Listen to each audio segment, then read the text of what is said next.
So now that we know a bit more about how we can add the query here and work with it, let's try and split it up, because I'm not satisfied with this first name of Bill. I want more information. I want to be able to both send in a query of some kind, let's just call it Q, and then I also want to be able to send in a limit, for instance, and other fields. So I'm going to change the way my query works now.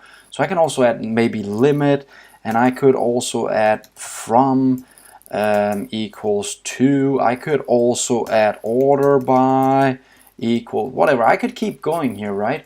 And that's kind of the goal now. So we're going to convert the query now into actually being able to extend it. So let's just start out with making this work again. So we search on Bill here. If I do a send now, of course it'll fail because I haven't changed my database, my backend, so it won't return anything because it doesn't know Q equals Bill. It doesn't understand that.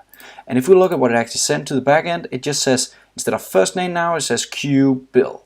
So let's start by changing that inside our code to make it work. And I'm inside my facade again, and here I just console log the query right now. So what I want to do is first I want to figure out if there is actually something inside the query. So I'll say query.q, right?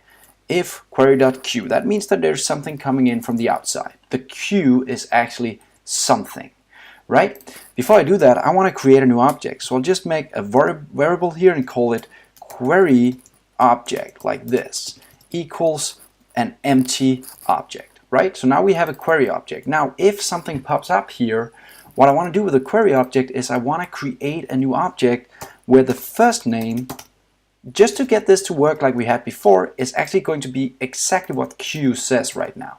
That's the first name. And then I'm going to execute that query object instead of the normal query object, right? So before, notice the query object before inside the console here actually said first name Bill, and it was actually the object itself. But now what we're sending is actually just a queue of Bill, right? So let's have a look again at what would happen now if it actually works again. And nothing happens. I probably have to restart my server. It happens sometime when I'm doing these more complex changes. The server is back up and running. Let's try and do the send again, and now Bill is back up and running. So everything is working again, but notice I changed now to actually sending a query back. Next we'll add the limit and try and see how that works. See you next time.